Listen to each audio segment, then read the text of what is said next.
বসে বসেই সিরিয়ার প্রেসিডেন্ট বাশার আল আসাদের পতন দেখল ইরান। একসময়ের ঘনিষ্ঠ মিত্রকে বাঁচাতে এগিয়ে আসেনি উপসাগরীয় দেশটি। বিশ্লেষকদের মতে এর পেছনে যেই কারণ, তার জন্য দায়ী বাশার আল আসাদ নিজেই। দীর্ঘ ১৩ বছর ধরে চলা গৃহযুদ্ধের মধ্যেও আসাদ যে টিকেছিলেন, তার কৃতিত্বটা অবশ্যই ইরান ও রাশিয়ার। আসাদ রেজিমকে এককভাবে সবচেয়ে বেশি সহায়তা দিয়েছে তেহরান, কিন্তু আসাদ সরকার সুযোগ পেয়ে বিরোধীদের সঙ্গে বসে রাজনৈতিক মীমাংসা যেমন করতে পারেননি, তেমনি ধরে রাখতে পারেননি ঘনিষ্ঠ মিত্র তেহরানকেও। ফলে বসে বসে আসাদের পতন দেখা ছাড়া সহায়তা নিয়ে এগিয়ে আসেনি তেহরান। কিন্তু কেন?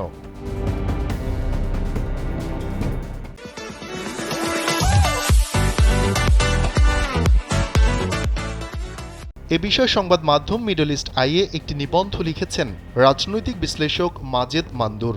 নিবন্ধে তিনি লিখেন, আসাদের পতনের সবচেয়ে সুস্পষ্ট শিক্ষা হচ্ছে বিদেশি পৃষ্ঠপোষকদের ওপর নির্ভর করা এবং সেই সমর্থন কখনোই শেষ হবে না, এটা বিশ্বাস করা বড় ভুল। বাশার আল আসাদের ক্ষেত্রে এটা ছিল অনিবার্য এক পরিণতি।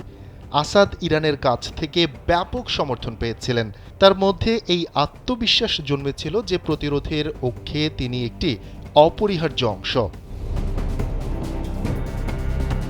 উদাহরণ হিসেবে মাজেদ মান্দুর উল্লেখ করেন, গেল ১৩ বছরে সিরিয়াতে ৩০ থেকে ৫০ বিলিয়ন ডলারের বেশি বিনিয়োগ করে ইরান। এটা ২০২৩ সালে ইরানের মোট জিডিপির ৭.৫ থেকে ১২.৫%। নিষেধাজ্ঞায় থাকা একটা দেশের জন্য এটা নিশ্চিত করে বিশাল অঙ্ক। এই বিশাল বিনিয়োগ আসাদের মধ্যে তার অপরিহার্যতা নিয়ে একটা বিভ্রম তৈরি করেছিল বলে দাবি তার। এই রাজনৈতিক বিশ্লেষকের মতে আসাদ ভেবে নিয়েছিলেন তার অবস্থান সুরক্ষিত। সে কারণে ইরানকে উপেক্ষা করে আরব বিশ্বে নিজেকে পুনরায় অন্তর্ভুক্ত করার প্রচেষ্টা শুরু করেন আসাদ। তিনি ভেবে নিয়েছিলেন উপসাগরীয় দেশগুলো থেকে সিরিয়ায় বিনিয়োগের বন্যা বয়ে যাবে, কিন্তু বিষয়টি বুঝতে পেরে আসাদের ওপর থেকে সহায়তার হাত গুটিয়ে নেয় তেহরান।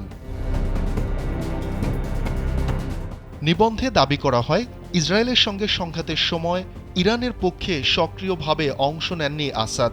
এমনকি সিরিয়ার মাটিতে যখন ইরানের উচ্চপদস্থ কমান্ডারদের হত্যা করা হচ্ছিল, তখন ইরানের দিক থেকে এই উদ্বেগ প্রকাশ করা হয়েছিল যে সিরিয়ার নিরাপত্তা বাহিনীর দিক থেকে গোয়েন্দা তথ্য ফাঁস হয়ে যাচ্ছে। কিন্তু তেহরানের সেই উদ্বেগ দূর করতে পারেনি আসাদ। আসাদের ক্ষমতার গ্যারান্টার ছিল তার সেনাবাহিনী, কিন্তু আসাদ তার সেনাদের খুব অল্পই বেতন দিতেন। ফলে টিকে থাকার জন্য ব্যাপক দুর্নীতির ওপর নির্ভরশীল হয়ে উঠেছিল সিরীয় সেনারা।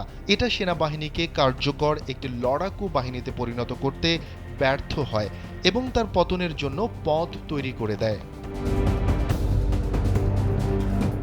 ইরানের কৌশলগত মিত্র রাশিয়ার মধ্যস্থতায় তুরস্কের সঙ্গে সিরিয়ার সম্পর্ক স্বাভাবিক করার ব্যাপারেও আসাদ ক্রমাগত প্রত্যাখ্যান করে গিয়েছিলেন।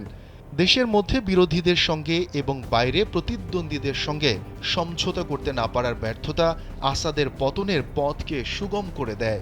প্রকৃতপক্ষে আঙ্কারার সঙ্গে আসাদ যদি সম্পর্ক স্বাভাবিক করতে পারতেন, তাহলে তুরস্কের কৌশলগত সমর্থন ও অনুমোদন ছাড়া বিরোধীদের পক্ষে আক্রমণ করা অনেক কঠিন হতো বলে মনে করেন রাজনৈতিক বিশ্লেষক মাজেদ মান্দুর।